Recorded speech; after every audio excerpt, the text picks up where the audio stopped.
Hello everyone, welcome to my new academy channel. जैसा कि मैंने स्टार्ट किया है बायोलॉजिकल क्लासिफिकेशन, इसका एक लेक्चर हो गया है जिसे मैंने इंट्रोडक्शन दिया था, साथ में किंगडम मोनेरा को भी साथ में ख़त्म किया था।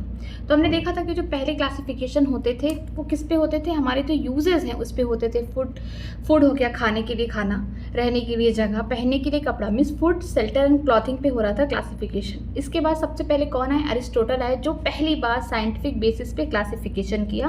प्लांट के लिए उन्होंने क्या किया? मॉर्फोलॉजिकल कैरेक्टर देखे, जैसे कि ट्री हो गए, सर्ब्स एंड हर्ब्स। और एनिमल में देखे, दो ग्रुप देखे। उन्होंने कहा कि जिसके पास आरबीसी है, रेड ब्लड सेल है, और जिनके पास नहीं, उनको दूसरे ग्रुप में रख दिया गया। फिर टू किंगडम क्लासिफिकेशन किसने दिया था? लिनियस। इन्होंने क्या किया? प्लांट एनिमल किंगडम बनाया। ठीक है, प्लांट में किसको रखा? जिसके पास सेल वॉल है, जिसके पास सेल वॉल नहीं है उसको किस में रख दिया? एनिमलिया या फिर एनिमल किंगडम में रख दिया। लेकिन इनमें कुछ ड्रॉबैक्स थे, जैसे कि यूकैरियोट और प्रोकैरियोट सेल को नहीं बता पा रहे थे, यूनिसेलुलर मल्टीसेलुलर ऑर्गेनिज्म को नहीं बता पा रहे थे। फोटोसिंथेटिक में जो एल्गी थी, ग्रीन एल्गी, उनको किसके साथ रखा गया था? फंगस के साथ रखा गया था। कहाँ पे? प्लांट किंगडम में। क्यों रखा गया था? क्योंकि इन दोनों के पास क्या है? सेल वॉल है, बट कंपोजिशन नहीं देखे थे, ये भी नहीं बता पा रहे थे।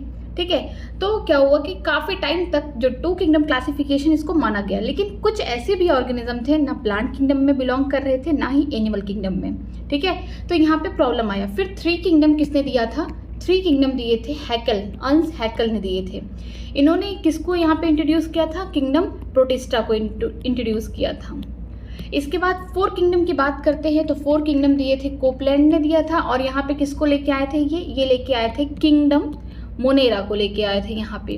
ठीक है, फिर इसके बाद फाइव किंगडम क्लासिफिकेशन की बात करते हैं। ये है आर.एच. विटेकर द्वारा दिया गया है। जैसे कि बताया गया है कि एनसीईआरटी में कि जो आर.एच. विटेकर है 1969 में फाइव किंगडम क्लासिफिकेशन किए। मोनेरा, प्रोटिस्टा, इनका जो खुद से लाया गया नया जो किंगडम था इनके द्वारा वो था फंजाई।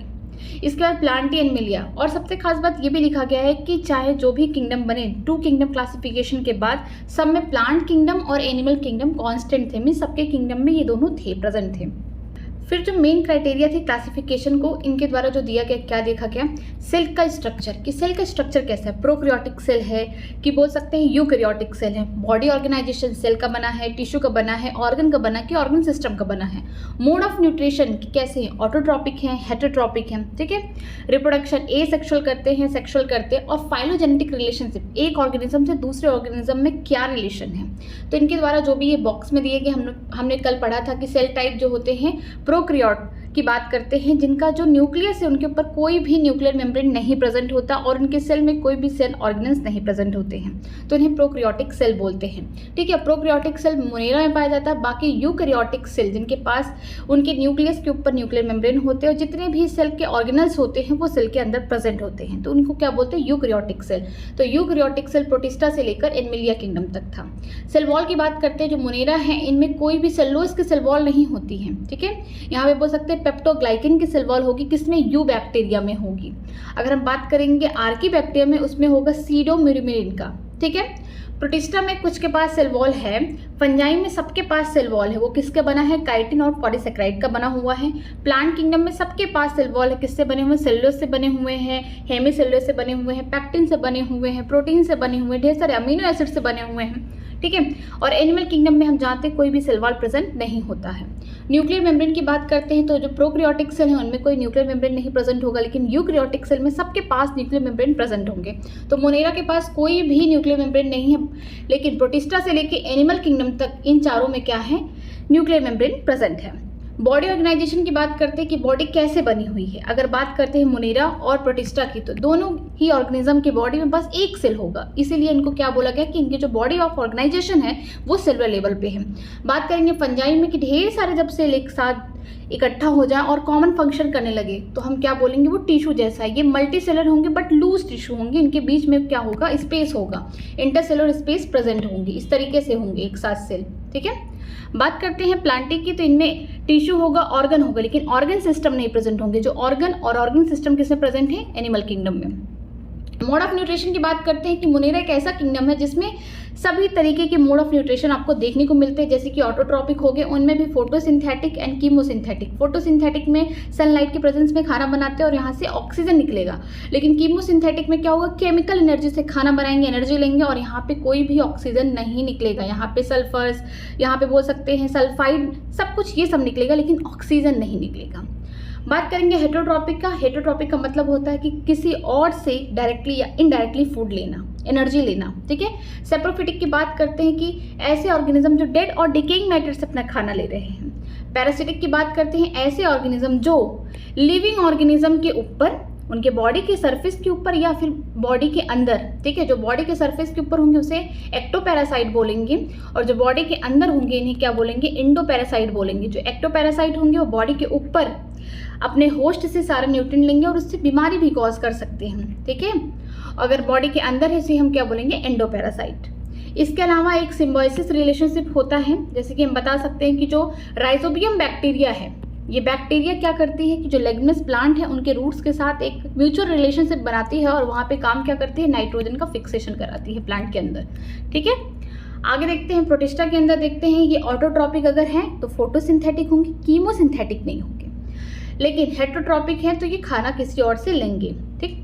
फंजाई की बात करते हैं तो कोई भी ऑटोट्रॉपिक नहीं होंगे क्योंकि इनके पास कोई भी क्लोरोफिल नाम का कोई भी पिगमेंट नहीं पाया जाता है। ये पूरे टोटली कैसे होते हैं, ये हेट्रोट्रॉपिक होते हैं। और कैसे होंगे, दो टाइप के होंगे।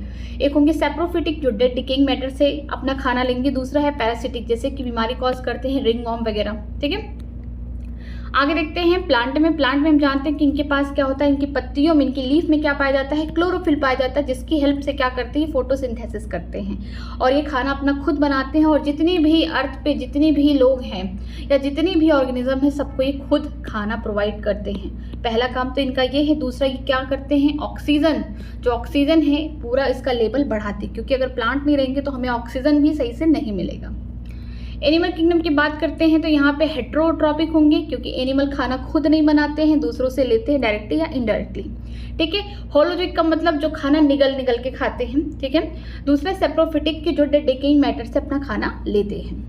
आगे चलते हैं, हमने देखा 6 किंगडम क्लासिफिकेशन में यहाँ पे क्या हुआ कि जो मोनेरा किंगडम था उसको 2 पार्ट में डिवाइड कर दिया गया। पहला आर्की बैक्टीरिया, दूसरा हो गया बैक्टीरिया या फिर बोल सकते हैं यू बैक्टीरिया में डिवाइड कर दिया गया। इसके अलावा प्रोटिस्टा, फंजाई, प्लांटी एनिमलिया को एक साथ रखा गया, उनको यूकैरियोट्स बोल सकते हैं या यूकैरिया बोल सकते हैं, ठीक है। 6 किंगडम क्लासिफिकेशन किसने दिया था, कार्ल वोस ने दिया था, ठीक है, ये इंपॉर्टेंट है।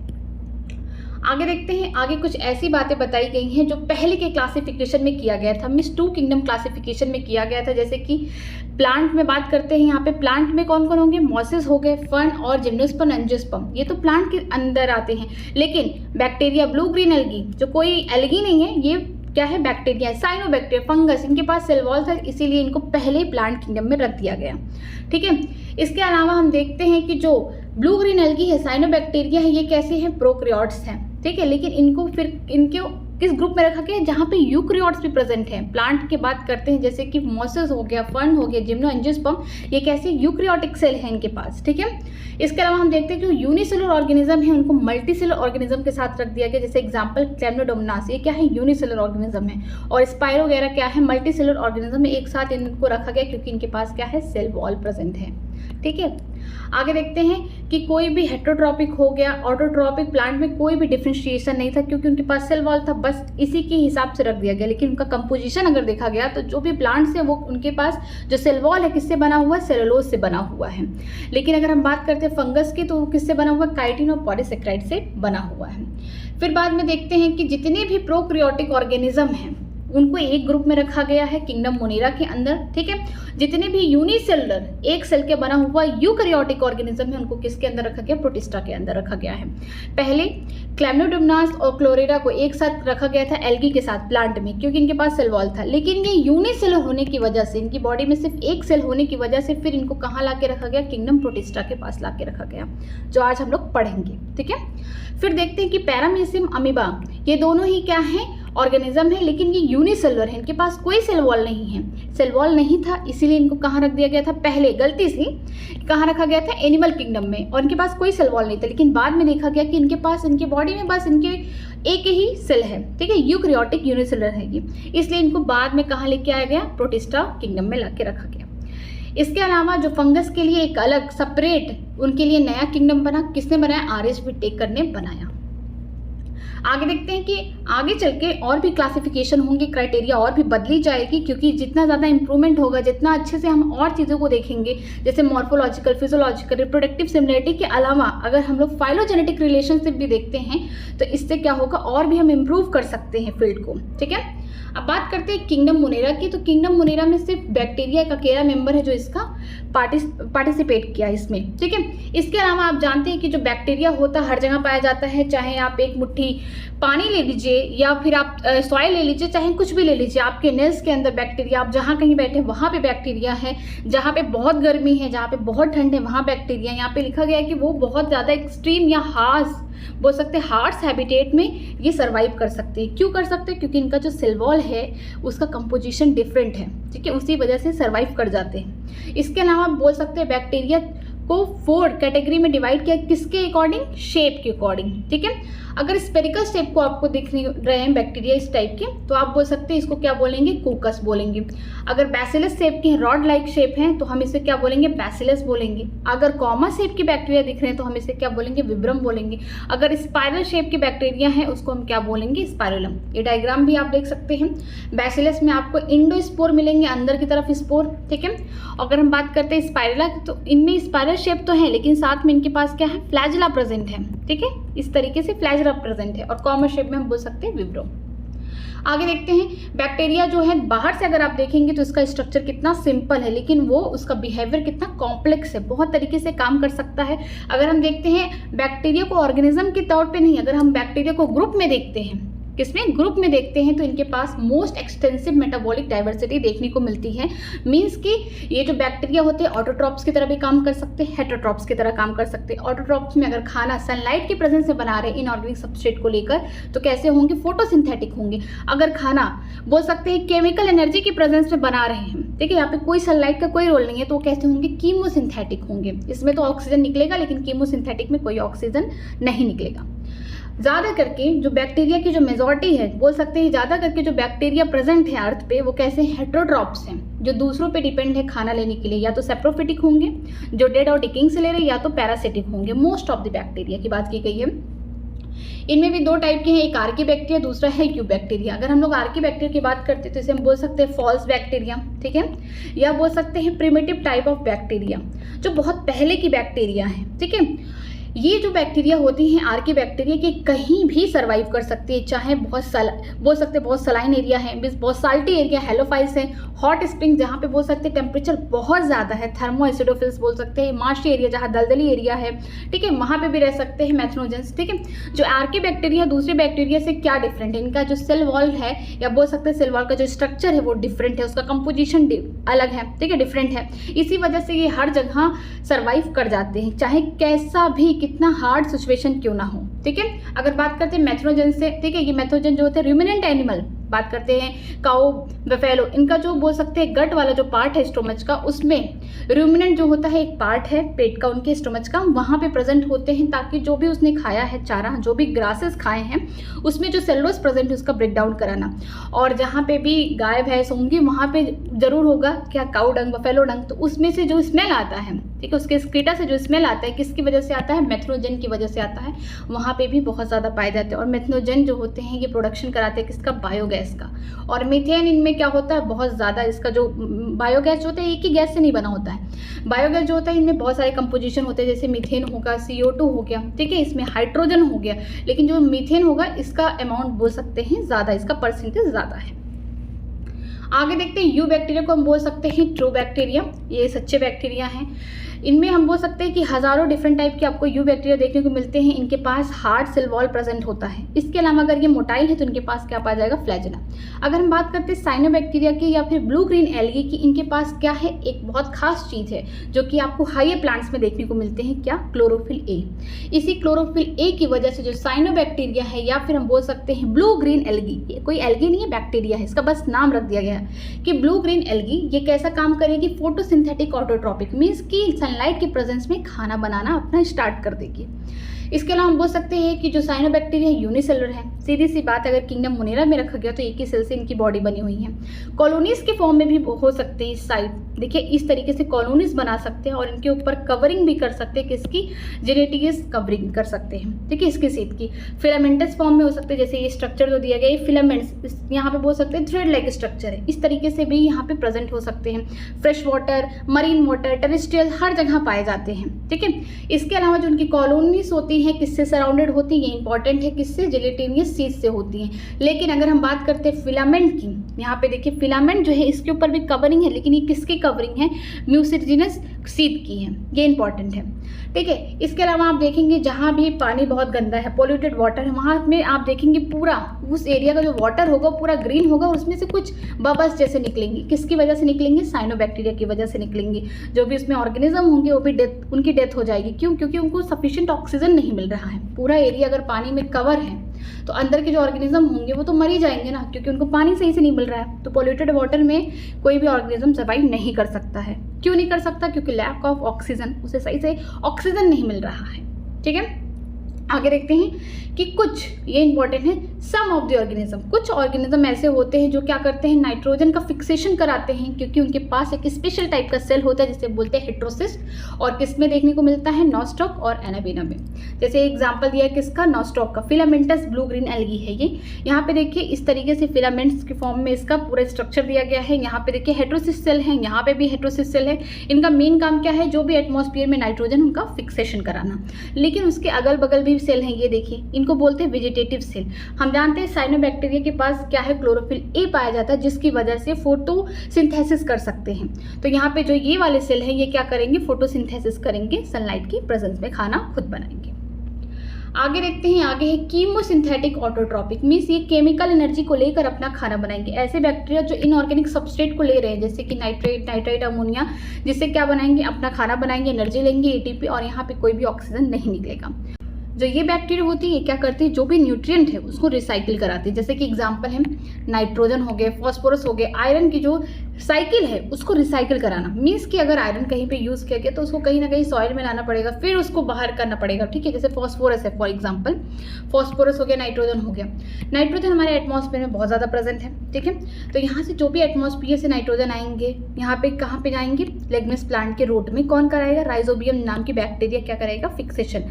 प्लांट्स को जो खाएगा उसको नाइट्रोजन मिलेगा, चाहे कोई भी एनिमल हो गया, ह्यूमन हो गया, एनीवन। फिर इसके बाद उसका एक्सक्रीट आएगा सॉइल में, फिर यहाँ से फिर नाइट्रोजन बाहर जाएगा, फिर इस तरीके से इनका क्या होगा, रिसाइकिल कराना पड़ता है। तो जो कीमोसिंथेटिक जो बैक्टीरिया है ये हेल्प कराती हैं इन चारों का, जो भी न्यूट्रिएंट साइकिल इनका रिसाइकिल कराना। इसके लिए मैंने शॉर्ट ट्रिक दिया था पिंस। क्या है, पिन। पिंस का क्या होगा, पी फॉर फॉस्फोरस, आई से आयरन, एन फॉर नाइट्रोजन और एस फॉर सल्फर। आगे देखते हैं, आगे है हेटेरोट्रॉपिक बैक्टीरिया, ऐसी बैक्टीरिया जो दूसरों पे डिपेंड है खाने पीने के लिए, ठीक है, खुद कोई खाना नहीं बना रही है। अब देखते हैं कि जो हेटेरोट्रॉपिक बैक्टीरिया होती हैं कि पूरी दुनिया में सबसे ज़्यादा पाई जाती हैं ये, ठीक है। ये मेजॉरिटी जो इनका जो मेजॉरिटी लोग हैं, मिस हम बोल सकते हैं ज़्यादा करके कैसे होते हैं, डिकम्पोजर हैं, ठीक है, डिकम्पोजिशन में हेल्प करते हैं, डेड और डिकेइंग मैटर बनाने में हेल्प करते हैं, ये डिकम्पोजर हैं, ठीक है। इसके अलावा हम देखते हैं कि कुछ इनमें से जो बैक्टीरिया होते हैं, मेनी ऑफ देम, वो क्या करती हैं कि ह्यूमन के वेलफेयर में काम करती हैं। जैसे कि हम लोग दही खाते हैं तो ये बैक्टीरिया का ही प्रोडक्ट है, ठीक है। हम दूध से दही बना रहे हैं तो इसमें कौन आ रहा है, लैक्टोबैसिलस आ रहा है। मैंने कल बताया था कि लैक्टो का मतलब मिल्क होता है, बैसिलस का मतलब बैक्टीरिया जो रॉड शेप की है। ये क्या कर रही है कि यहाँ पे दूध से दही बना रही है। इसके अलावा जो एंटीबायोटिक मिलते हैं ये बैक्टीरिया का ही काम है। नाइट्रोजन फिक्सेशन जो भी हो रहा है लेग्नस प्लांट के अंदर, जैसे कि राइजोबियम, ठीक है, ये भी बैक्टीरिया है, हेटेरोट्रॉपिक बैक्टीरिया है सब, ठीक है। इनमें से कुछ जो है बीमारियां कॉज कर रही हैं, जैसे कि ह्यूमन बींग्स में बीमारी कॉज कर रही है बैक्टीरिया, क्रॉप फील्ड में जो भी एनिमल्स हैं, पेट हैं, उनमें बीमारी को कॉज कर रही हैं। Cholera, typhoid, tetanus, citrus canker, ये सब क्या है, डिफरेंट टाइप की बैक्टीरिया के द्वारा डिफरेंट बीमारियां हो रही हैं। इसके अलावा हम देखते हैं जो बैक्टीरिया है वो रिप्रोड्यूस कर रहा है किसके थ्रू, फीजन के थ्रू। मीन्स एक सेक्सुअल रिप्रोडक्शन है। ये कौन है, ए सेक्सुअल रिप्रोडक्शन है। फीजन कैसा होता है, वो भी बाइनरी फीजन हो रहा है। कैसा फीजन हो रहा है, बाइनरी फीजन हो रहा है यहाँ पे, कि एक बैक्टीरिया क्या कर रही है, जब अपना रिप्रोडक्शन कर रही है तो एक से क्या बन रही है, दो बन रही है, मीन्स इक्वल। यहाँ पे बाइनरी फिजन का मतलब हो रहा है इक्वल डिवीजन हो रहा है। लेकिन कभी कभी ऐसा होता है कि कंडीशन अच्छे नहीं होते, अनफेवरेबल कंडीशन में ये क्या बना लेती हैं, स्पोर का फॉर्मेशन कर लेती हैं। इसके अलावा जब बोल सकते हैं ए सेक्सुअल रिप्रोडक्शन तो उनका फेवरेबल है, जब भी कंडीशन अच्छी रही तुरंत क्या कर लेंगी, ए सेक्सुअल रिप्रोडक्शन करेंगे, मीन्स बाइनरी फ्यूजन कर लेंगे, 1 से 2 बन जाएंगी। लेकिन जैसे कंडीशन खराब हुआ, स्पोर्स बना ली, या तो फिर क्या करेंगी, रिप्रोडक्शन करेंगी सेक्सुअल रिप्रोडक्शन जैसा, short of, means sexual reproduction, true sexual reproduction बोल सकते हैं, बैक्टीरिया में नहीं देखा जाता। ठीक है, तो यहाँ पे बोल सकते हैं शॉर्ट ऑफ सेक्सुअल रिप्रोडक्शन करती हैं। इनमें क्या करती हैं कि एक मान लीजिए ये बैक्टीरिया है, इसका खुद का अपना जेनेटिक मटेरियल, क्योंकि ये प्रोकैरियोट है तो कोई भी न्यूक्लियर मेम्ब्रेन नहीं प्रेजेंट होगा, बोल सकते हैं ये उनका प्लाज्मिड है। ठीक है, यह प्लाज्मिड, इनमें क्या होता है, दूसरा बैक्टीरिया है जो जिसका खुद का अपना जेनेटिक मटेरियल है। इनके ऊपर बोल सकते हैं इनके जो सेल वॉल हैं या फिर इनके जो सेल मेम्ब्रेन के ऊपर क्या पाए जाते हैं, डिफरेंट टाइप के स्ट्रक्चर पाए जाते हैं, जिनमें से एक है पिलाई। इसका जो काम है, ये क्या करता है कि जब एक बैक्टीरिया अपना इंफॉर्मेशन या अपना बोल सकते हैं डीएनए ट्रांसफ़र करना चाहता है दूसरे में, तो इसी पिलाई की हेल्प से जुड़ते हैं और अपना इंफॉर्मेशन दूसरे में ट्रांसफ़र कर देते हैं। इसको बोलते हैं डोनर बैक्टीरिया, जो दे रहा है, दान कर रहा है, और इसे बोलते हैं रेसिपिएंट, जो ले रहा है। ठीक है, यहाँ पे देखिए स्ट्रक्चर दिया गया है कि जो बैक्टीरिया डिवाइड हो रही है क्या है, फीजन है। इसको याद रखिएगा, ये फीजन है, बाइनरी फीजन है कि 2 इक्वल पार्ट में डिवाइड हो रहे हैं। सेल वॉल प्रेजेंट है बैक्टीरिया में, फिर सेल मेम्ब्रेन है, ये उसका डीएनए है, जेनेटिक मटेरियल है, तो एक से क्या हो रही है, 2 बन रही हैं। ठीक है, ये बाइनरी फीजन है। ए सेक्सुअल रिप्रोडक्शन मीन्स इसका फेवरेबल कंडीशन में हो रहा है रिप्रोडक्शन। इसके अलावा एक छोटा सा यहाँ पे दिया गया है टॉपिक, माइकोप्लाज्मा। माइकोप्लाज्मा एक ऐसे ऑर्गेनिज्म है जिनके पास कोई सेल वॉल नहीं पाया जाता। सेल वॉल का क्या काम होता है, सेल वॉल क्या करते हैं, शेप है उसको मेंटेन करते हैं, साथ में जो बाहर जो बोल सकते हैं जो भी प्रॉब्लम है बाहर से बचाते हैं, डैमेज होने से बचाते हैं, इन्फेक्शन होने से बचाते हैं किसी भी ऑर्गेनिज्म में जिनमें सेल वॉल प्रेजेंट होता है। लेकिन माइकोप्लाज्मा के पास कोई सेल वॉल नहीं, जिसकी वजह से इसका शेप भी क्या है, इरेगुलर है। ठीक है, इसका कोई फिक्स शेप नहीं है। ये सबसे छोटे लिविंग ऑर्गेनिज्म है या लिविंग सेल हैं। ठीक है, माइकोप्लाज्मा सबसे छोटे लिविंग सेल हैं जो बिना ऑक्सीजन के भी जिंदा रह सकते हैं। अगर ऑक्सीजन प्रेजेंट है तब भी जिंदा है, नहीं ऑक्सीजन है तब भी जिंदा है, दोनों कंडीशन में क्या है कि जिंदा रह सकते हैं। इसके अलावा बहुत सारे जो माइकोप्लाज्मा होते हैं बीमारी कॉज करते हैं, चाहे प्लांट हो चाहे एनिमल। तो ये टॉपिक मैंने रिवाइज करा दिया। अब हम लोग चलते हैं आज से अपना नया टॉपिक जिसका नाम है किंगडम प्रोटिस्टा। जैसे देखते हैं किंगडम प्रोटिस्टा। किंगडम प्रोटिस्टा में जाने से पहले मैं आपको इनकी कुछ बातें बता देना चाहती हूँ। जो किंगडम प्रोटिस्टा हैं ये यूनिसेलर होते हैं, ऐसे ऑर्गेनिज्म जिनके पास केवल एक सेल प्रेजेंट है। इसके अलावा ये यूकैरियोटिक है। यूकैरियोटिक का मतलब कि इनके जो न्यूक्लियस हैं पूरी तरीके से उन पर न्यूक्लियर मेम्ब्रेन प्रेजेंट है, और इनके पास जो भी सेल ऑर्गेनल्स हैं वो भी प्रेजेंट है इनके सेल में। ठीक है, और इनको किसने इंट्रोड्यूस कराया था, किंगडम प्रोटिस्टा को लेके आए थे हैकल। कौन लेके आए थे, हैकल लेके आए थे। अब चलिए स्टार्ट करते हैं इसके बारे में। All single celled eukaryote are place under Protista but the boundaries of this kingdom are not well defined. जितने भी सिंगल सेल हैं, जैसे बोला गया कि ऐसा ऑर्गेनिज्म जिसके पास सिंगल सेल है, लेकिन बोला जा रहा है यूकैरियोट्स है, तो उसको कहाँ लेके आके रखना है, आपको प्रोटिस्टा किंगडम में रखना है। इनकी बाउंड्री किसी भी तरीके से डिफाइंड नहीं है कि यहाँ पे सिर्फ प्लांट रहेंगे या एनिमल रहेंगे या फंगस रहेंगे, किसी के लिए नहीं। जिसका नाम सुनो कि कैसा ऑर्गेनिज्म है वो, उसके बॉडी में सिर्फ एक ही सेल है, मीन्स यूनिसेलर है और यूकैरियोट है, तुरंत ला के रख दो कहाँ, किंगडम प्रोटिस्टा के अंदर रख दो। What may be photosynthetic protistan to one biologist may be plant और एनदर। ठीक है, बोला गया है कि चाहे फोटोसिंथेटिक प्रोटिस्टान होंगे या फिर कोई और होंगे, सबको कहाँ रख देना है, इसमें रख देना है। In this book we included chrysophytes, dinoflagellates, euglenoids, slime moulds and protozoans under the Protista. इस किताब में हम लोग 5 जगह पढ़ेंगे, 5 ग्रुप को। एक का नाम क्या है, क्राइसोफाइट्स है, डायनोफ्लैजेलेट्स हैं, यूक्लिनाइड्स है, स्लाइम माउल्स है एंड प्रोटोजोन्स है। इसमें हम इस किताब में यही पढ़ेंगे। Member of Protista are primarily aquatic. जो मेंबर हैं प्रोटिस्टा के वो कैसे होते हैं, पानी में रहना पसंद करते हैं। सबसे पहले आप कहाँ उनको देखेंगे, पानी में रहेंगे। टेरेस्ट्रियल पे भी रह सकते हैं, जमीन पे भी रह सकते हैं, लेकिन ये प्राइमरली कहाँ होंगे, एक्वेटिक होंगे। ठीक है, this kingdom form a link with other dealing with the plant, animal and fungus. ये ऐसा किंगडम है जो एक दूसरे से रिश्ता लेके आ रहा है। इसमें आप प्लांट को भी रख सकते हैं, एनिमल को भी रख सकते हैं, फंगस को भी रख सकते हैं। एक लिंक प्रोवाइड कर रहा है ये kingdom. Being eukaryote, the protestan cell body contain a well-defined nucleus and other membrane bound organelles। ठीक है, ये यूकैरियोट सेल होने की वजह से जो प्रोटिस्टान के सेल हैं एक ही तो सेल प्रेजेंट है, उनमें भी क्या है आपको वेल डिफाइंड न्यूक्लियस देखने को मिलेगा। इसके अलावा जो अदर मेम्ब्रेन बाउंड ऑर्गेनल्स हैं जैसे गोल्गी बॉडी हो गई, ठीक है, इंडोप्लाज्मिक रेटिकुलम हो गया, माइटोकॉन्ड्रिया हो गया, ये जितने भी ऑर्गेनल्स हमारी बॉडी में पाए जाएंगे वो इनमें भी पाए जाएंगे। बट प्रॉब्लम क्या है, इनकी बॉडी एक सेल से बनी है, ये कैसे हैं, यूनिसेलुलर है, ठीक है। आगे देखते हैं, सम हैव फ्लैजिला और सीलिया, कुछ के पास फ्लैजिला हो सकता है, कुछ के पास सीलिया हो सकता है, कैसा उनका लोकोमोशन हो रहा है उसी हिसाब से इनका क्या है लोकोमोटरी ऑर्गन प्रेजेंट होंगे। Protista reproduce asexually and sexually by the process involving cell fusion and zygote formation, ठीक है। जो प्रोटिस्टा है ये एसेक्सुअल भी रिप्रोडक्शन कर सकता है, सेक्सुअल भी कर सकता है। एसेक्सुअल में तो हम देख लेंगे आगे फ्रेगमेंटेशन कैसे हो रहा है, ठीक है। लेकिन अगर हम सेक्सुअल की बात करते हैं तो यहाँ पे सेल का फ्यूजन होगा, सेल का फ्यूजन का मतलब हम बोल सकते हैं फर्टिलाइजेशन होगा, फिर जाइगोट की फॉर्मेशन होगा, ठीक है। आगे देखते हैं, एक एक करके पढ़ते हैं। क्राइसोफाइट्स, जो क्राइसोफाइट्स होते हैं इनमें कौन कौन प्रेजेंट होते हैं। This group included diatoms and golden algae desmids. इस ग्रुप में अंदर दो ही लोग आएंगे, कौन आएंगे, पहला डाइटम्स आएंगे, ठीक है, दूसरे आएंगे कौन, डिस्मिट्स आएंगे।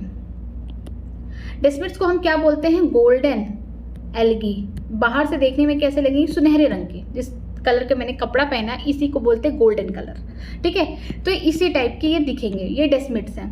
दे are found in fresh water as well as marine environment, ठीक है। ये फ्रेश वाटर में भी पाए जाएंगे, साथ में मरीन इन्वायरमेंट में भी ये पाए जाएंगे। ऐसा नहीं है कि सिर्फ मरीन इन्वायरमेंट में, नहीं, यहाँ बोल सकते हैं फ्रेश वाटर में भी आप इनको देख सकते हैं इनके मेंबर्स को, और मरीन एनवायरनमेंट में दे सकते हैं। They are microscopic and float passively in water current, इसे प्लैंकटन बोलते हैं। वैसे तो हमको पहले से पता है, चाहे किंगडम मोनेरा के जितने ऑर्गेनिज्म हो या किंगडम प्रोटिस्टा को, इनकी बॉडी में जब एक सेल है तो आप अपनी आंखों से देख नहीं सकते, माइक्रोस्कोप से ही देख सकते हैं, इसीलिए इनको क्या बोला गया, माइक्रोस्कोपिक ऑर्गेनिज्म है।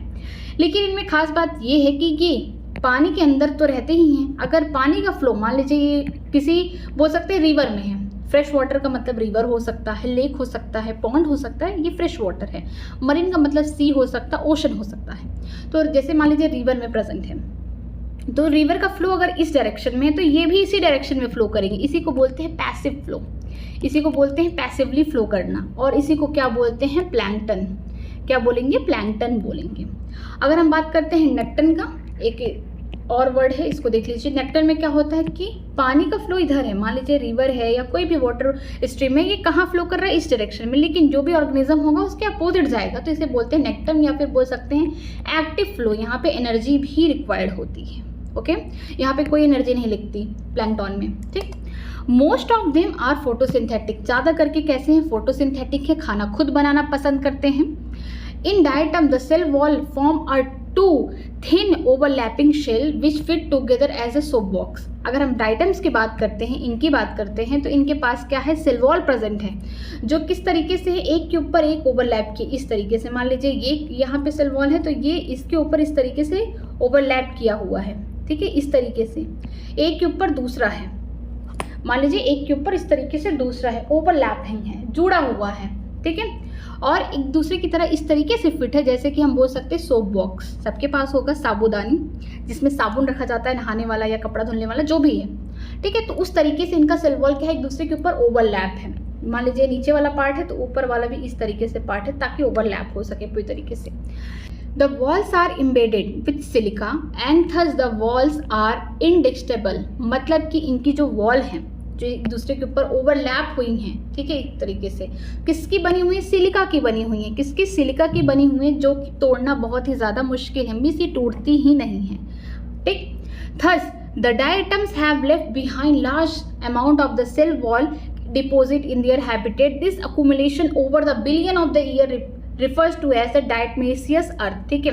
जो डायटम्स हैं एक तो बहुत छोटे हैं, लेकिन उनका जो सेल वॉल इतना हार्ड है कि कोई इसे तोड़ नहीं सकता, ठीक है। जहाँ जिस हैबिटेट में रहते हैं, जब वो मर जाते हैं तो सेल वॉल तब भी नहीं टूटता, मरने के बाद वो तो मर गए, ठीक है, उनकी जो बॉडी है वो तो मर गई, एक ही सेल के बने, लेकिन जो उनका सेल वॉल है वो बहुत ज़्यादा ही हार्ड है, सिलिका का बना हुआ। तो वहीं जहाँ पे भी हैं वहीं पे इकट्ठा होते गए, इकट्ठा होते गए। कब तक इकट्ठा होंगी, बिलियंस ऑफ ईयर, ठीक है, यहाँ पे बिलियंस ऑफ ईयर तक इकट्ठा होते गए उसी जगह, और उसी को हम क्या बोलते हैं, डायटमेसियस अर्थ। मींस की डायटम्स के बोल सकते हैं सेल वॉल कितने सालों से इकट्ठा है, बिलियंस ऑफ ईयर इकट्ठा उसी के हैबिटेट में, क्योंकि जो सिलिका है वो टूटने ही नहीं दे रहा है किसको, सेल वॉल को।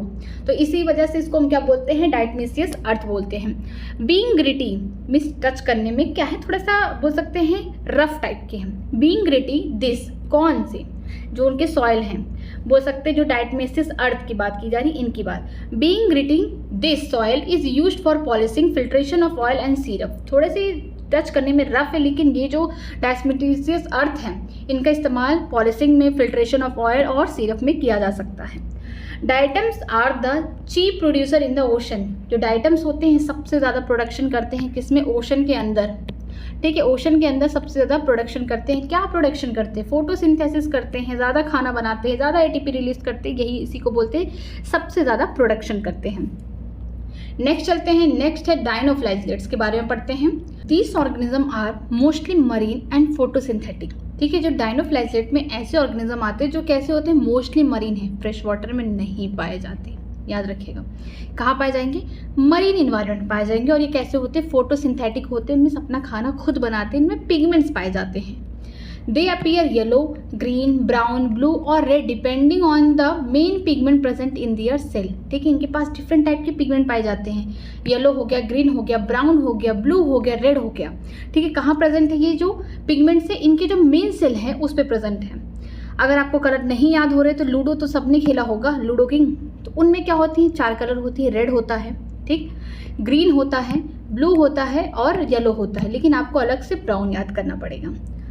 The cell wall has stiff cellulose plate on the outer surface. जो इनमें सेल वॉल प्रेजेंट है, इनमें सेल वॉल प्रेजेंट है और उन कहाँ प्रेजेंट है, आउटर सरफेस जो है वहाँ प्रेजेंट। स्टिफ का मतलब होता है हार्ड, किससे बने हुए, सेलुलोज के प्लेट से बने हुए हैं। जो आउटर सरफेस है इनकी बॉडी में, ये देखिए यही स्ट्रक्चर है डायनोफ्लैजेलेट। जो आउटर सरफेस इनके बॉडी का जो सेलुलोज है, ये जो बाहर का जो प्लेट्स है वो किससे बना हुआ, सेलुलोज से बना हुआ है, बाहर वाला जो सरफेस है, ठीक है।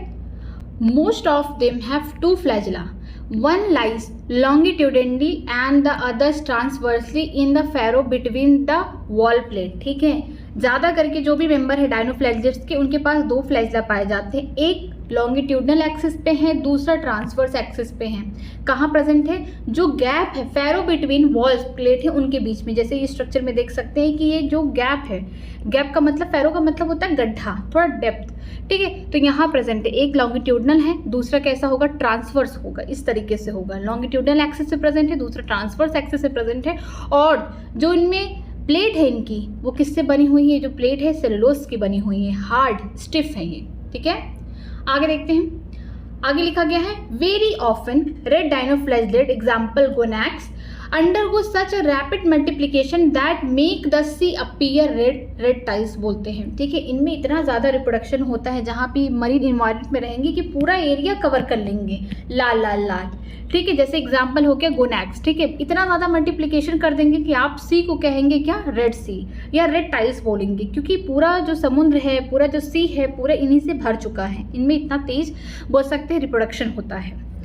Toxin release by such a large number में even kill other marine animals such as fish. इनमें से टॉक्सिन रिलीज होता है, मान लीजिए ये कोई सी है, सपोज करिए, इनमें पूरी तरीके से चारों तरफ ये फैले हुए हैं। जब चारों तरफ से ये फैले हुए हैं तो इनमें जो भी ऑर्गेनिज्म होंगे, फिश होंगे और अदर जो भी ऑर्गेनिज्म होंगी, उनको सफोकेशन होने लगेगा, क्योंकि उनको ऑक्सीजन नहीं मिल रहा है बाहर से, ठीक है। कोई लाइट भी नहीं मिल रही है, क्योंकि पूरी तरीके से कवर कर लिए हैं। और इन्हीं द्वारा जो गोनैक्स है या बोल सकते हैं रेड टाइल है, इनमें से टॉक्सिन निकलता है, जिसकी वजह से जो अदर एक्वेटिक एनिमल होते हैं, मरीन एनिमल्स होते हैं, उनकी क्या हो जाती है, डेथ हो जाती है, ठीक है। आगे देखते हैं, यूक्लिनॉइड्स। यूक्लिनॉइड्स में हम लोग किसके बारे में पढ़ेंगे, यूक्लिना के बारे में पढ़ने जा रहे हैं। Majority of them are fresh organism, means fresh water में रहने वाले ऑर्गेनिज्म हैं, and found in stagnant water. जो यूक्लिनॉइड्स के मेंबर होते हैं वो ज़्यादा करके फ्रेश वाटर में पाए जाएंगे। रिवर हो गया, लेक हो गया, पॉन्ड हो गया, ये सब फ्रेश वाटर बॉडीज़ हैं, वहाँ पाए जाएंगे। साथ में जो ठहरा हुआ पानी है, मान लीजिए बारिश हुआ और आपके घर के बाहर एक छोटा सा गड्ढा है, उसमें पानी भर गया, आप कुछ टाइम बाद देखेंगे कि वहाँ पे भी यूक्लिना सर्वाइव करने लगेगा। तो जो भी स्टेंजेंट वाटर है, रुके हुए पानी है काफ़ी समय तक, वहाँ पे भी ये आ जाते हैं। तो ये कहाँ पाए जाएंगे, फ्रेश वाटर बॉडीज़ में पाए जाएंगे और साथ में स्टेंजेंट वाटर में पाए जाएंगे। Instead of cell wall, they have protein-rich layer called pellicle, which makes their body flexible. ठीक है, इनमें कोई सेल वॉल नहीं पाई जाती, उसकी जगह इनके पास एक प्रोटीन की लेयर होती है जिसको हम क्या बोलते हैं, पेलिकल्स बोलते हैं, जो जिसकी वजह से इनकी बॉडी कैसी होती है, फ्लैक्सिबल होती है। जब सेल वॉल नहीं होगा, सेल वॉल से क्या होती है, बॉडी रिजिड हो जाती है, क्योंकि सेल वॉल क्या करता है, एक शेप भी देता है, प्रोटेक्शन प्रोवाइड करता है डैमेज होने से, इन्फेक्शन, और रिजिड भी कर देता है। लेकिन अगर इनके पास सेल वॉल नहीं प्रेजेंट है, ठीक है, उसकी जगह इनके पास क्या है, प्रोटीन की एक लेयर प्रेजेंट है इनके आउटर बॉडी सरफेस पे, जिसकी वजह से इनकी बॉडी कैसी है, फ्लेक्सिबल है, लचीली है। दे हैव 2 फ्लैजिला, एक शॉर्ट है, दूसरा लॉन्ग है। इनके पास भी 2 फ्लैजिला पाए जाते हैं, एक छोटा होगा, एक बड़ा होगा। ठीक, 2 they are photosynthetic in presence of sunlight. When deprived of sunlight, they behave like heterotrophs by predating on other smaller organism. ये कैसा मोड ऑफ न्यूट्रिशन दिखाती है, मिक्सोट्रॉपिक। मिक्सोट्रॉपिक में दोनों होते हैं, ऑटोट्रॉपिक की तरह, मिस ऑटोट्रॉप्स की तरह और हेटेरोट्रॉप्स की तरह। जब सनलाइट अगर प्रेजेंट है तो ये खाना खुद बना लेंगी, क्योंकि इनके पास क्लोरोफिल ए पाया जाता है, ठीक है, यूक्लिनॉइड्स के मेंबर के पास। तो ये ऑटोट्रॉप्स हो गए। जैसे ही सनलाइट नहीं है, ठीक है, तो ये कैसे काम करेंगे, हेटेरोट्रॉप्स की तरह काम करेंगे। जो भी ऑर्गेनिज्म इनके आसपास है, इनसे छोटे, उनको क्या करेंगी, शिकार करेंगे, उनका प्रेडेटर की तरह काम करेंगे, और तब ये कैसे कहलाएंगे, हेटेरोट्रॉप्स। तो यहाँ पे सीधे लिखा है कि जब सनलाइट रहेगा तो ये फोटोसिंथेसिस करेंगी, सनलाइट के प्रेजेंस में खाना बनाएंगी, तो ये कैसे होंगे, यहाँ पे ऑटोट्रॉप्स की तरह काम कर रही हैं। लेकिन जब सनलाइट नहीं है, मान लीजिए बारिश हो रही है या फिर ठंड का महीना चल रहा है, तो धूप कभी कभी कई दिनों तक नहीं निकलता है, तो उस समय कैसे काम करेंगे, हेटेरोट्रॉप्स की तरह काम करेंगी। रात के समय अगर मान लीजिए इनको भूख लगी है, खाना चाहिए, तो ये हेटेरोट्रॉप्स की तरह काम करेंगी। ये जो अपने से छोटे ऑर्गेनिज्म होते हैं उनका शिकार करती हैं। ये काम करती है किसकी तरह, प्रेडेटर की तरह, ठीक है, शिकार की तरह काम करती हैं। आगे देखते हैं, interesting the pigment of euglenoid are identical to those plant in higher plant. Example जैसे दिया गया यूक्लिना। अगर हम बात करते हैं यूक्लाइड में, तो सबसे एकदम फेवरेबल एग्जाम्पल कौन है, यूक्लिना के बारे में हर कोई पढ़ता है। इनमें सबसे इंटरेस्टिंग बात यह है कि जो पिगमेंट है यूक्लिनाइड्स के मेंबर के पास, वो एकदम सेम टिक्टो मिलते हैं किनमें, जो हायर प्लांट है, जो खाना खुद बना रहे हैं, उनकी तरह मिलता है। मीन्स इनमें क्लोरोफिल ए पाए जाते हैं, याद रखिएगा, जिसकी वजह से ये सनलाइट के प्रेजेंस में खाना बना रहे हैं। और जब सनलाइट नहीं प्रेजेंट है तो शिकारियों की तरह शिकार करके अपना पेट भर रहे हैं, मीन्स हेटेरोट्रॉप हो रहे हैं। यहाँ पे देखिए फिगर दिया गया है, ये है यूक्लिना का स्ट्रक्चर। यहाँ पे देखिए एक छोटा सा फ्लैजिला प्रेजेंट है, दूसरा कैसा है, लॉन्ग फ्लैजिला प्रेजेंट है, ठीक है। इनकी बॉडी में सारे ऑर्गेनल्स प्रेजेंट है, और एक सेल है, ये क्या है, न्यूक्लियस है, और जितने भी ऑर्गेनल्स, एसेंशियल ऑर्गेनल्स है, सारे प्रेजेंट है। सनलाइट रही तो खुद खाना बना लेंगे, क्योंकि इनमें क्या है, क्लोरोफिल ए पाया जाता है। अगर नहीं है तो फिर ये प्रेडेटर की तरह काम करके दूसरों को मार के खाना पसंद करती हैं। आगे देखते हैं, slime mould. Slime mould are the saprophytic protists. जो स्लाइम माउल्ड है, इनका जैसे बोल सकते हैं ये फंगस की तरह थोड़ा सा बिहेव कर रहा है, क्योंकि एक ऐसे प्रोटिस्टा है जो डिकेइंग मैटर से अपना खाना ले रहे हैं। The body move along the decaying twig and the leaf engulfing organic material, ठीक है। जो इनकी बॉडी है कहाँ जाएगी, जो सड़े गले पेड़ पत्ते हैं, जो भी टूटे फूटे, जो भी बोल सकते हैं वेस्टेज हैं प्लांट्स के, एनिमल के, वहाँ पे क्या करते हैं, अपना जाके खाना लेते हैं। अंडर सुटेबल कंडीशन, ये बहुत इंपॉर्टेंट है, सुटेबल बोल सकते हैं या फेवरेबल कंडीशन बोल सकते हैं। They form an aggregation called plasmodium which may grow and spread over several feet, ठीक है।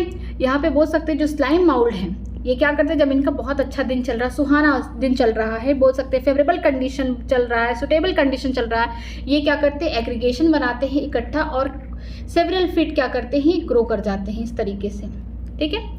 इसके बाद देखिए, अब अनफेवरेबल कंडीशन की बात करते हैं। ड्यूरिंग अनफेवरेबल कंडीशन, जब कंडीशन अच्छा नहीं है, तब देखते हैं वहाँ पे क्या होगा। The plasmodium differentiate and form the fruiting bodies bearing the spore at the tip, ठीक है। यहाँ पे लिखा गया है कि जब कंडीशन अच्छे थे, ठीक है, फेवरेबल कंडीशन था, तो यहाँ पे प्लास्मोडियम जो है खूब ग्रो किए सेवरल फीट। लेकिन कंडीशन अब अच्छे नहीं है, तो यही जो प्लास्मोडियम होंगे अपने आप को डिफ्रेंशिएट कर लेंगे। डिफ्रेंशिएट का मतलब उसमें पार्ट दिख जाएगा, पहले इस तरीके से थे, अब उनमें क्या होगा, आपको डिफ्रेंशिएशन देखने को मिलेगा कि यहाँ पे क्या है, कि बोल सकते हैं इनकी जो फ्रूटिंग बॉडी है उसके ऊपर क्या आपको देखने को मिलेगा, यहाँ पे टिप पे स्पोर देखने को मिलेंगे। टिप पे क्या देखने को मिलेगा, स्पोर देखने को मिलेगा। कब, अनफेवरेबल कंडीशन में, जब कोई भी फेवरेबल चीज़ें नहीं हो रही है, कंडीशन बहुत ख़राब है, ठीक है, सुटेबल कंडीशन नहीं है, उस टाइम आपको क्या देखने को मिलेगा कि जो स्पोर्स हैं कहाँ प्रेजेंट है, वो टिप पे प्रेजेंट है, किसकी, फ्रूटिंग बॉडी के। ये इंपॉर्टेंट है। कि फेवरेबल कंडीशन थी, तो ढेर सारे एग्रीगेशन आके क्या बना रहे हैं, प्लाज्मोडियम बना रहे हैं, और जो कि सेवरल फीट तक है, ठीक है, काफ़ी हाइट तक है। लेकिन जैसे कंडीशन खराब हो गई, अनफेवरेबल कंडीशन में आपको देखने को मिलेगा कि वही जो प्लाज्मोडियम पहले थे अच्छे से खुश थे, अब ये डिफ्रेंशिएट हो जा रहे हैं, किसमें, फ्रूटिंग बॉडी में डिफ्रेंशिएट हो जा रहे हैं, और टिप पे कौन आ जा रहा है, स्पोर आ जा रहा है। इस तरीके से the spore possess true wall, जो स्पोर होंगे फ्रूटिंग बॉडी के ऊपर, जो भी स्पोर होंगे इन पे क्या होंगे, ट्रू वॉल होंगे। ट्रू वॉल का मतलब क्या होगा कि इनमें तो अभी कोई हमने कहीं सेल वॉल नहीं पढ़ा, लेकिन जो स्पोर है इनके ऊपर ट्रू वॉल है, एक सच्चा वॉल है, ताकि जो भी एडवर्स कंडीशन है, जो भी हार्श कंडीशन है, उससे क्या कर सके, जो भी स्पोर है अंदर भरे हुए हैं उनको प्रोटेक्शन कर सके, क्योंकि यही स्पोर का आगे चल के क्या होगा, इन्हीं से क्या होंगे, रिप्रोडक्शन होंगे, यही स्पोर आगे चल के जर्मिनेट करने वाले हैं, ठीक है। They are extremely resistant and survive for many years even under the adverse condition. The spore are dispersed by the air current. जो अनफेवरेबल कंडीशन है, मान लीजिए 1 साल के लिए भी हो सकता है, 10 साल के लिए भी हो सकता है, मीन्स काफ़ी टाइम तक भी हो सकता है अनफेवरेबल कंडीशन, या फिर 2 ही महीने के लिए भी हो सकता है, ऐसा नहीं है। तो जो भी यहाँ पे फ्रूटिंग बॉडी उनके ऊपर स्पोर है, स्पोर के ऊपर भी क्या पाए जा रहे हैं, ट्रू वॉल पाए जा रहे हैं, ताकि ये जो ट्रू वॉल हैं जो अंदर स्पोर भरे पड़े हैं इनको बचा सके, एडवर्स कंडीशन से रेजिस्टेंट प्रोवाइड कर सके। और जब फेवरेबल कंडीशन आएगा तो ये जो स्पोर होंगे, जो वॉल होंगे ब्रेक हो जाएंगे, और जो स्पोर होंगे ईजिली हवा के तरह, जैसे एयर फ्लो कर रही है उसी के डायरेक्शन में, एयर के करंट में ही क्या करेंगे, अपने आप को डिस्पर्स्ड कर लेंगे, उसी के डायरेक्शन में बह जाएंगे। हवा जहाँ चल रही है उसमें आपको अगर छोटे छोटे स्पोर्स देखने को मिल रहे हैं तो क्या पता इस स्लाइम माउल्ट का ही स्पोर हो, ठीक है, इसी प्लाज्मोडियम का हो। आगे देखिए यहाँ पे फिगर दिया गया है, ये यहाँ पे देखिए स्लाइम माउल्ट का स्ट्रक्चर है। नेक्स्ट चलते हैं, प्रोटोजोन्स के बारे में पढ़ते हैं। All protozoan are heterotrophs and live as predator or parasites. जितने सारे प्रोटोजोन दिए गए हैं किंगडम प्रोटिस्टा में, सब कैसे हेटेरोट्रॉप्स है, मीन्स खुद खाना नहीं बनाएंगे, दूसरों से खाना लेंगे, लेकिन किस तरीके से रहेंगे, प्रेडेटर की तरह रहेंगे, शिकारी हैं, ठीक है, शिकारी हैं, ये दूसरों का शिकार करके खाएंगे, या फिर पैरासाइट बोल सकते हैं, बीमारी कॉज करेंगे, या फिर अपने होस्ट के बॉडी में रह के न्यूट्रिएंट लेंगे, उसको हार्म पहुंचाएंगे। They are believe to be a primitive relative of animal. ऐसा माना जाता है कि जितने भी एनिमल किंगडम है उनके ये बहुत पूर्वज वाले क्या है, रिलेटिव हैं, इनसे इनका रिलेशन है। मीन्स हम बोल सकते हैं कि प्रिमिटिव टाइप वाले एनिमल किंगडम है। मीन्स कि एनिमल किंगडम में जैसे 2 किंगडम क्लासिफिकेशन में रखा गया था, हमने देखा है कि स्टार्टिंग में जो लिनियस ने दिया था एनिमल किंगडम में, तो यहाँ पे क्या देखने को मिला था, पैरामीशियम हो गया, अमीबा को कहाँ रखा गया था, एनिमल किंगडम में जो भी ऑर्गेनिज्म उनके साथ। क्यों रखा गया, क्योंकि उनके पास सेल वॉल नहीं है। लेकिन जब 5 किंगडम क्लासिफिकेशन बना तो इनको सेपरेट कहाँ रख दिया गया, प्रोटिस्टा के साथ रख दिया गया, ठीक है। तो इनको हम बोल सकते हैं ये प्रिमिटिव रिलेटिव है किसके, एनिमल के। The 4 major group of protozoan, यहाँ पे 4 मेजर ग्रुप दिए गए हैं प्रोटोजोन का। पहला है एमीबॉइड हो गया, सिलिएटेड हो गया, प्लाज्मोडियम हो गया, जिसमें हम लोग स्पोरोजोन की बात कर रहे हैं वो हो गया, जिसमें हम लोग पूरा प्लाज्मोडियम के बारे में पढ़ेंगे, कैसे मलेरिया होता है उसके बारे में पढ़ेंगे। इसके अलावा फ्लैजिलेटेड प्रोटोजोन होते हैं, 4 हो गए, एमीबॉइड हो गया, ठीक है, फ्लैजिलेटेड प्रोटोजोन हो गए, इसके अलावा सिलिएटेड हो गया और स्पोरोजोन हो गया, ये 4 होंगे। अमीबॉइड प्रोटोजोन के बारे में पढ़ते हैं। द अमीबॉइड प्रोटोजोन के बारे में क्या लिखा गया है, this organism live in fresh water, sea water, moist soil. ये जो ऑर्गेनिज्म हैं जो भी इससे बिलोंग करते हैं वो फ्रेश वाटर में भी रह सकते हैं, समुद्र के पानी में भी रह सकते हैं, मॉइस्ट सॉइल पे भी रह सकते हैं। They move and capture their prey by putting out pseudopodia फास्ट फीट एज इन अमीबा, ठीक है। इनमें कोई शेप नहीं है, इनमें कोई सेल वॉल नहीं प्रेजेंट है। जब सेल वॉल नहीं प्रेजेंट है, इनका कोई भी शेप नहीं है, और ये जब चलते हैं तो अपना फॉल्स फीट किसी भी आकार का अपने आप को बदल सकते हैं, किसी भी शेप में अपने आप को एडजस्ट कर सकते हैं। तो इसे क्या बोलते हैं, सीडोपोडिया या फिर फॉल्स फीट बोलते हैं। जैसे कि एग्जाम्पल दिया गया amoeba. Marine form have silica shell on their surface. अगर हम लोग ये फ्रेश वाटर की बात किए हैं, अगर हम मरीन फॉर्म की बात करते हैं तो वहाँ पे जो भी ऑर्गेनिज्म प्रेजेंट है किसका, अमीबॉइड का, उनके ऊपर क्या होता है, सिलिका का सेल पाया जाता है उनके सरफेस पर, ठीक है। सिलिका का सेल किस में देखने को मिलेगा, मरीन फॉर्म वाले में देखने को मिलेगा। लेकिन जो फ्रेश वाटर में होंगे वो कैसे चलेंगे, सीडोपोडिया में फॉल्स स्टेप करके, कोई किसी का भी शेल नहीं प्रेजेंट है यहाँ पे। Some of them such as Entamoeba are parasite. ये जो एंटामीबा है ये कैसा काम कर रहा है, पैरासाइट की तरह, मीन्स ये बीमारी कॉज करेगा, पैथोजन की तरह काम कर रहा है अपने होस्ट पे, ठीक है। हम लोग उसमें पढ़ेंगे ह्यूमन हेल्थ एंड डिसीज में कि एक पैथोजन का नाम है एंटामीबा हिस्टोलिका, ठीक है। एंटामीबा हिस्टोलिका ये ऐसे ऑर्गेनिज्म होते हैं कि जो लार्ज इंटेस्टाइन में जाकर जो कोलान वाला पार्ट है उनके जो टिश्यू हैं उनको क्या करते हैं, ब्रेक करते हैं, तोड़ते हैं, खराब करते हैं, ताकि जो स्टूल्स निकलते हैं, जो स्क्रीटा निकलता है उस इंसान का, उसमें क्या होते हैं, ब्लड आएंगे, म्यूकस आएंगे एक्सेस में, ठीक है, ये सारी चीज़ें आएंगी। इसके द्वारा जो बीमारी की जाती है उसे हम बोलते हैं एमीबियोसिस। ओके, ये सब हम लोग बोल सकते हैं ह्यूमन हेल्थ एंड डिसीज में पढ़ेंगे, ये मैंने सिर्फ जनरली बता दिया है। आगे देखते हैं फ्लैजिलेटेड प्रोटोजोन के बारे में। नाम से लग रहा है कि इनके पास क्या होगा, फ्लैजिला प्रेजेंट होगा। अपने फ्लैजिला से ही क्या करेंगे, लोकोमोशन करेंगे। ये जो चारों ग्रुप दिए गए हैं प्रोटोजोन के, किस पे बिहाफ है, ये सब ये बोल सकते हैं लोकोमोटरी ऑर्गन के बेसिस पे रखे गए हैं, ठीक है। किन में कौन से लोकोमोटरी ऑर्गन प्रेजेंट है, अभी देखेंगे किसी में कोई भी लोकोमोटरी ऑर्गन ही नहीं प्रेजेंट है, ठीक है। आगे देखते हैं फ्लैजिलेटेड में कि इनमें जो फ्लैजिलेटेड प्रोटोजोन है इनमें क्या पाया जाएगा, फ्लैजिला पाया जाएगा for locomotion.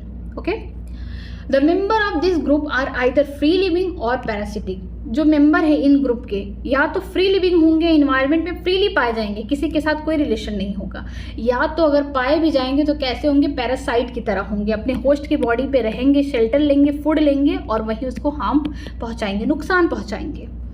They have flagella, नाम से लग रहा है कि फ्लैजिलेटेड है तो फ्लैजिला ही होगा। The parasitic form causes disease such as sleeping sickness, example Trypanosoma. जो पैरासिटिक फॉर्म वाले होंगे, फ्री लिविंग वाले नहीं बोला गया है, पैरासिटिक जो बीमारी कॉज कर रहा है वो कैसे होंगे, डिसीज कॉजिंग होंगे, बीमारी कॉज करेंगे, क्या, जिसके बॉडी में चले गए फ्लैजिलेटेड वाले प्रोटोजोन जो पैरासिटिक फॉर्म में है, तो उसको क्या होगा, बार बार नींद आएगा, उसकी नींद ही नहीं पूरी होगी, उसे बार बार नींद आएगा, ठीक है। तो जो पैरासिटिक फॉर्म वाले होंगे वो बीमारी कॉज करेंगे जिसका नाम है स्लीपिंग सिकनेस। ओके, एग्जाम्पल क्या है, ट्रिपैनोसोमा, ठीक है। यही है जो क्या कर रहे हैं, स्लीपिंग सिकनेस कॉज कर रहे हैं।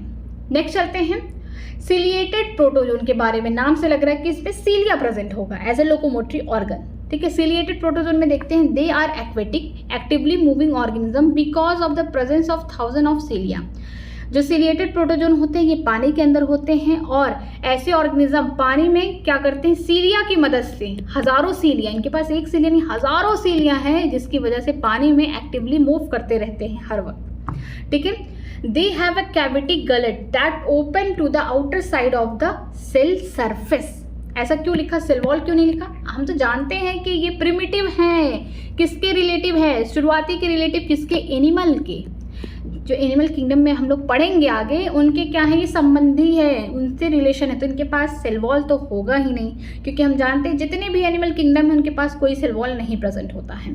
तो यहाँ पे लिखा गया है कि इनके जो बॉडी सरफेस है, मान लीजिए कि यहाँ पे यहाँ पे बोल सकते हैं कि सिलिएटेड ऑर्गेनिज्म है, मान लीजिए पैरामीशियम में, यही एग्जाम्पल दिया है, हजारों सीलियाँ हैं बाहर, ठीक है, जिसकी वजह से पानी में ये लोकोमोशन अपना कर रहा है। इसमें हजारों सीलियाँ हैं, बाहर की तरफ इसका जो पार्ट है, सरफेस है, वहाँ पे क्या है, गलट ओपन है, कैविटी खाली जगह ओपन है, ठीक है, जिससे ये अपना एक्सचेंज कर रहा है, मटेरियल को बॉडी के अंदर ला रहा है और बॉडी के अंदर का मटेरियल बाहर कर रहा है।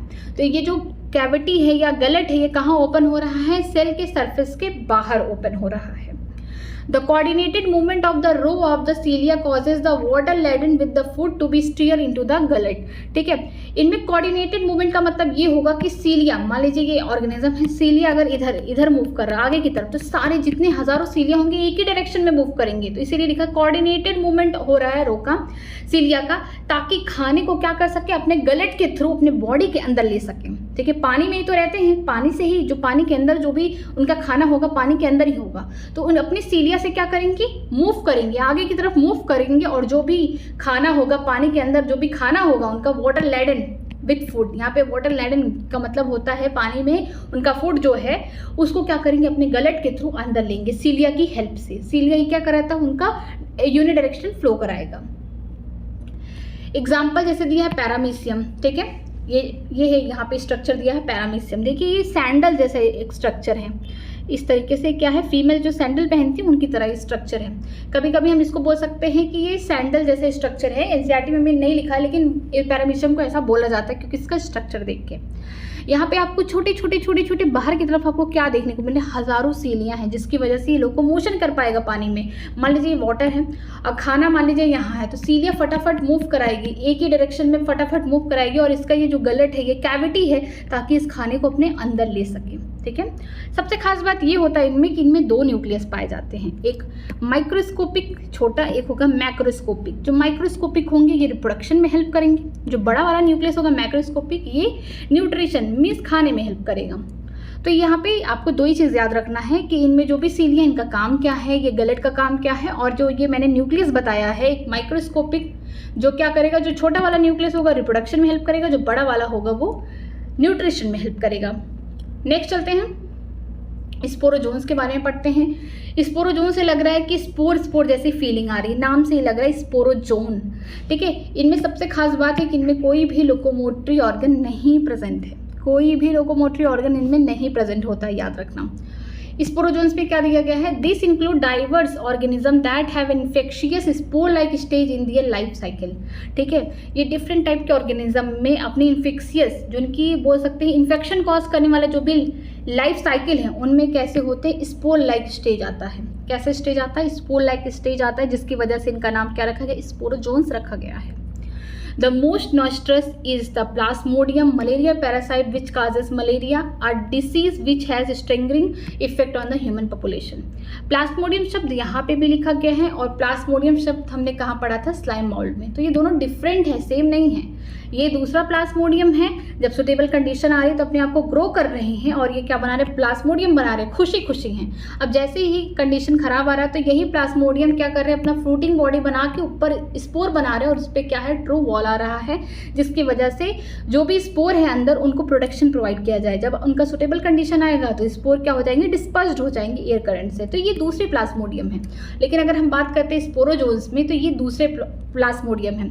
ये जो प्लास्मोडियम होते हैं कि इनका जो इन्फेक्शियस स्टेज होता है इनके जीवन का वो कैसा होता है, स्पोर लाइक होता है। और सबसे अच्छा एग्जाम्पल दिया है मलेरिया। मलेरिया तो हर किसी को वो होगा ह्यूमन में। तो जो मलेरिया बीमारी है ये किसी वायरस किसी से नहीं होता, ये एक प्रोटोजोन से बीमारी होती है, क्योंकि देखिए प्रोटोजोन के मेंबर हैं, आप यहाँ से देख लीजिए ना, बैक्टीरिया वायरस। ये भी नहीं कह सकते कि मच्छर काट लिया तो मच्छर की वजह से हुआ, नहीं। जो मच्छर है फीमेल एनोफिलीज जो है वो क्या है, वेक्टर है, ना कि कॉजेटिक एजेंट है। ये क्या कर रही है, एक से इंसान से दूसरे इंसान में फैला रही है, इसका ये काम है। इसको नहीं पता कि बीमारी भी फैलाती है ना। तो लेकिन जो इसका मेन इन्फेक्शियस एजेंट है या बोल सकते हैं जो पैथोजन है वो कौन है, प्रोटोजोन का मेंबर है। यहाँ पे जैसे वो भी इनमें कौन सा, स्पोरोजोन का मेंबर है, जिसमें स्पोर लाइक स्टेज देखने को मिलती है। प्लास्मोडियम साइकिल हम लोग ह्यूमन हेल्थ एंड डिसीज में पढ़ेंगे। यहाँ पे लिखा गया कि जो प्लास्मोडियम है ये मलेरिया पैरासाइट है, जिससे मलेरिया होती है, और ह्यूमन की पॉपुलेशन काफ़ी लंबे समय से इससे प्रभावित है, ठीक है। प्लास्मोडियम साइकिल में क्या होता है कि जो भी प्लास्मोडियम है एक छोटा सा टिनी पार्टिकल है, क्योंकि आँख से नहीं दिखता है, यूनिसेलुलर है, यूकैरियोट्स हैं, प्रोटिस्टा के मेंबर हैं प्रोटोजोन, ठीक है। तो ये क्या होते हैं कि जो फीमेल एनोफिलीज हैं, ठीक है, उसने क्या किया, बाइट किया किसी इंसान को, ब्लड के थ्रू चला गया, उसके कहाँ, लीवर में चला गया। जब लीवर के पास गया कुछ आधे घंटे बाद आप देखेंगे कि लीवर के सेल में सेक्सुअल रिप्रोडक्शन करके अपनी जनसंख्या बढ़ा ली। कुछ टाइम बाद क्या होगा, जो लीवर के सेल में जब इसका ज़्यादा प्रोडक्शन हो गया तो उसे बस्ट कर देगी, उसे फोड़ेगी, फिर आगे निकल के कहाँ आ जाएगी, रेड ब्लड सेल में, ब्लड में आएगी। वो भी किसको इफेक्ट करेगी, आरबीसी को करेगी। जो आरबीसी होंगे वहाँ पे भी क्या करेगी, सेक्सुअल रिप्रोडक्शन करेगा प्लास्मोडियम में। फिर इसके बाद यहाँ से भी ये निकलेगा, और यही आरबीसी की वजह से जब आरबीसी में ज़्यादा प्रोडक्शन हो जाता है, जब आरबीसी रप्चर होता है तो यहाँ से टॉक्सिन रिलीज होता है जिसका नाम है हीमोज्वाइन। तब जाके इंसान को पता चलता है, उसे खूब ठंड लग रही है, खूब बुखार आ रहा है तगड़ा उसको, तब लगता है कि हाँ शायद इसको मलेरिया हुआ है। मीन्स कि पैरासाइट जो भी है आपके बॉडी में चला गया, लीवर के सेल को भी डैमेज कर दिया, वहाँ पे अपना बोल सकते हैं सेक्सुअल रिप्रोडक्शन किया, फिर उसने आरबीसी के सेल को भी इफेक्ट किया। जब आरबीसी की सेल रप्चर हुई तब जाके एक बोल सकते हैं चिल फीवर आ रहा है, खूब ज़्यादा ठंड लग रही है, खूब फीवर आ रहा है, तब इंसान को लगता है कि हाँ शायद मलेरिया का ये सिम्टम है, ठीक है। वो टॉक्सिन जो रिलीज होता है उसे हीमोज्वाइन कहते हैं। और फिर इसी आरबीसी के सेल के अंदर ही गैमेटोफाइट नाम का स्टेज बनता है। मीन्स बोल सकते हैं कि ह्यूमन की बॉडी इस प्लास्मोडियम के लिए क्या स्टेज है, एसेक्सुअल स्टेज है। मीन्स यहाँ पे एसेक्सुअल स्टेज इसने यहाँ तक किया, फिर आरबीसी से ही अपने गैमेटोसाइट सेल बनाए, ठीक है, गैमेटोसाइट सेल बनाए, ताकि जब नेक्स्ट टाइम फीमेल एनोफिलीज आएगी, बाइट करेगी और ब्लड में ही प्रेजेंट है, तो फिर उसके गट में ये भी सेल चले जाएंगे और ये सेल चले जाएंगे तो यहाँ पे क्या है, गैमेटोसाइट है, मीन्स गैमेट बनाने वाले सेल बन चुके हैं। कहाँ, ह्यूमन की बॉडी में, कहाँ आरबीसी में, कहाँ ब्लड में। जब नेक्स्ट टाइम फीमेल एनोफिलीज आएगी, ठीक है, बाइट करेगी, तो ये जो ब्लड है अब तो ये इन्फेक्टेड हो चुका है। अब इसमें क्या प्रेजेंट है, यहाँ पे बोल सकते हैं गैमेटोसाइट पूरी तरीके से बन चुका है। नेक्स्ट टाइम फीमेल एनोफिलीज कोई दूसरी भी आ गई, ऐसा नहीं कि जिसने पहले बाइट किया वही, नहीं, दूसरी भी आ सकती है, उसके गट में जाएगा और वो इसके गट में ही जो भी ये गैमेटोसाइट है, ऐसे सेल हैं जो गैमेट्स बनाते हैं मेल और फीमेल का, ये जाके जो फीमेल एनोफिलीज है उसके गट में क्या करेगी, फर्टिलाइजेशन करेगी पूरी तरीके से अपने आप को। जब फर्टिलाइजेशन हो गया, सब कुछ हो गया, इसके बाद फिर से एनोफिलीज के सैलिवरी ग्लैंड में, ठीक है, गट में हुआ क्या, फर्टिलाइजेशन। अब जब फर्टिलाइजेशन हो गया, पूरी तरीके से मैच्योर हो गया, तो अब ये कहाँ मूव करके आ जाएगी, उसके सैलिवरी ग्लैंड में। क्योंकि जब भी वो कट करेगी, जब भी बाइट करेगी, तो क्या होगा, सलाइवा के जो भी प्रोडक्ट होंगे ब्लड में जाएंगे और ब्लड का और हमारे बॉडी का जो प्रोडक्ट है ब्लड, वो उसके माउथ में जाएगा, ठीक है। तो ये पूरे गट में फर्टिलाइजेशन होने के बाद पूरी तरीके से मैच्योर हो जाएगा ये इन्फेक्टिव स्टेज। इसे हम क्या बोलते हैं, स्पोरोजोइट बोलते हैं। यही स्टेज है जिसकी वजह से मलेरिया होता है, यही इन्फेक्शियस स्टेज है ये, ठीक है। जब पूरी तरीके से गट में क्या हो जाएगा, तो फर्टिलाइजेशन हो गया, यहाँ पे पूरी तरीके से डेवलपमेंट हो गया, तो ये कहाँ मूव करके जाएगा, सैलिवरी ग्लैंड में जाएगा। कहाँ, ये सारी चीज़ें कहाँ हो रही हैं, फीमेल एनोफिलीज की बॉडी में हो रही हैं, ठीक है। फिर नेक्स्ट टाइम जब फीमेल एनोफिलीज किसी को बाइट करेगी, तो अपने सैलिवरी ग्लैंड में जो भी ये स्पोरोजोइट है, ठीक है, जो इन्फेक्शियस स्पोरोजोइट है, फिर इसको कहाँ रिलीज कर देगी, किसी ह्यूमन के बॉडी में, और उसके बॉडी का जो ब्लड है उसको एज ए फूड ले लेगी, ठीक है। तो इसी तरीके से ये फैलता जाता है, ये बीमारी मलेरिया। यहाँ पे हम ये थोड़ी ना सोच सकते हैं कि जो बीमारी है जो फीमेल एनोफिलीज करी, नहीं, वो वेक्टर का काम करी। हम ये नहीं कह सकते कि जो फीमेल एनोफिलीज है ये बीमारी कॉज करता मलेरिया, नहीं, ये वेक्टर का काम कर रहा है, ठीक है। हम जानते हैं कि जो स्पोरोजोन है, जैसे प्लाज्मोडियम है, उसको अपना लाइफ साइकिल कंप्लीट करने के लिए, मलेरिया का जो पैरासाइट है, ठीक है, उसको अपना लाइफ साइकिल कंप्लीट करने के लिए 2 होस्ट की ज़रूरत है। पहला कौन है, ह्यूमन है, दूसरा कौन है, फीमेल एनोफिलीज है। फीमेल एनोफिलीज है, ये इंपॉर्टेंट है, ठीक है। ये जो मॉस्किटो है इसकी ज़रूरत है। पहले ह्यूमन में जाएगा, ठीक है, ये इन्फेक्शियस स्पोरोजोइट कहाँ जाएगा, लीवर के सेल में, वहाँ पे अपना पूरा ये सेक्सुअल प्रोडक्शन करके वहाँ के सेल को रप्चर करेगा, उसको बस्ट करेगा। फिर ये कहाँ जाएगा, ब्लड में। ब्लड में किसके पास, ब्लड में तो बहुत सारे हैं, WBC है, RBC है, प्लेटलेट है, बहुत सारे कंपोजिशन है प्लाज्मा के, लेकिन किसके पास जाएगा, RBC के पास जाएगा। वहाँ पे भी क्या करेगा, अपना ये सेक्सुअल रिप्रोडक्शन करेगा। इसके बाद वहाँ के भी सेल को जब रप्चर करेगा तो यहाँ से एक टॉक्सिन रिलीज होगा जिसका नाम है हीमोज्वाइन, ठीक है। इसी वजह से चिल्ड, फीवर, कफ बोल सकते आता है, ठंड लगने लगती है खूब ज़्यादा, तब लगता है कि हाँ मलेरिया हुआ है, खूब ज़्यादा ठंड लग रही है। तब यही जो RBC है, इसी के सेल के अंदर ही जो भी स्पोरोजोइट है ये अपना सेल बनाता है, उसको बोलते हैं gametocyte. Male gametocyte, female gametocyte, ऐसे सेल जो क्या है, मेल गैमेट्स को बनाते हैं, फीमेल गैमेट्स को बनाते हैं। इतना काम खत्म हो गया किसमें, ह्यूमन की बॉडी में। नेक्स्ट टाइम जब फीमेल एनोफिलीज आएगी, फिर से बाइट करेगी उस इंसान को जिसके अंदर ये सारा प्रोसेस हो चुका है, जिसको मलेरिया हो चुका है, जिसको ठंड लग रही है, हर बार उसका RBC रप्चर हो रहा है, और वहाँ से क्या बन रहे हैं, गैमेटोसाइट बन रहे हैं, ऐसे सेल बन रहे हैं जो गैमेट्स बना रहे हैं। तो जब फीमेल एनोफिलीज आगे आएगी तो फिर क्या होगा, जब भी ब्लड लेगी एज अ मील, तो यहाँ पे वो सेल भी लेगी जो गैमेटोसाइट है, और ये जब गैमेटोसाइट फीमेल एनोफिलीज की बॉडी में जाएंगे तो उसके गट में जाके क्या करेंगे, बोल सकते हैं यहाँ पे फर्टिलाइजेशन करेंगे और फर्दर डेवलपमेंट करेंगे, पूरी तरीके से मैच्योर हो जाएंगे। और यही मैच्योर होने के बाद कहाँ स्टोर हो जाएंगे, जो सैलिवरी ग्लैंड है मॉस्किटो का, वहाँ पे, ठीक है। इसी को क्या बोलते हैं, स्पोरोजोइट। और नेक्स्ट टाइम जब फिर से वो किसी को बाइट कर रही है तो उसको भी क्या हो जाएगा, मलेरिया। तो यहाँ पे 2 स्टेज हो गए, एक हो गया ह्यूमन, ठीक, दूसरा हो गया फीमेल एनोफिलीज। ह्यूमन को तो हो गया मलेरिया, जैसे ही वो RBC में गया रप्चर की, ठीक है, स्पोरोजोइट पूरी तरीके से यहाँ पे क्या हुआ, जो प्लाज्मोडियम है यहाँ पे पूरी तरीके से यहाँ पे पूरा रप्चर हुआ, यहाँ पे तो ह्यूमन को हो गया मलेरिया बीमारी, ठीक है। लेकिन जब नेक्स्ट टाइम कोई फीमेल एनोफिलीज आई, उसको बाइट की, तो वहाँ से ये क्या ले ली, यहाँ से बोल सकते हैं कि गैमेटोसाइट सेल ले लिए, इसी का काम था। और ये जब गैमेटोसाइट सेल कहाँ पहुँच गए, मॉस्किटो के गट के अंदर, वहाँ फर्टिलाइजेशन कर लिए, वहाँ पे फिर से बना लिए क्या, स्पोरोजोइट्स बना लिए ढेर सारे, और स्टोर हो जाएंगे सैलिवरी ग्लैंड में, ठीक है। आज की क्लास यहीं तक। अगर आप किसी भी लाइन कहीं पे भी आपको दिक्कत हो रही है तो आप मुझे कमेंट सेक्शन में कमेंट करके बताइए। बाकी हम लोग कल स्टार्ट करेंगे किंगडम फंजाई। बहुत अच्छा किंगडम है और बहुत सारी चीज़ें इसमें नई सीखने को मिलेंगी। अगर आपको कहीं पे भी डाउट है तो कमेंट सेक्शन में ज़रूर कमेंट करिएगा, मैं उसका रिप्लाई करूँगी। बाकी आप एनसीईआरटी को पढ़ते रहिए, हर एक चीज़ को देख के पढ़ते रहिए, हर लाइन हर एक चीज़ इंपॉर्टेंट है, कुछ नहीं छोड़ना है, ठीक है। इसका पीडीएफ आपको मेरे टेलीग्राम चैनल पे मिल जाएगा। मेरा टेलीग्राम चैनल ज्वाइन करने के लिए वीडियो के डिस्क्रिप्शन बॉक्स में लिंक दिया गया, आप वहाँ से ज्वाइन कर सकते हैं। कोई भी प्रॉब्लम हो मुझे कमेंट सेक्शन में कमेंट कर सकते हैं, मैं उसका आंसर दूंगी। आज की क्लास यहीं तक, आप पढ़ाई करते रहिए और डेली रिवाइज करिए, ठीक है। Thank you very much.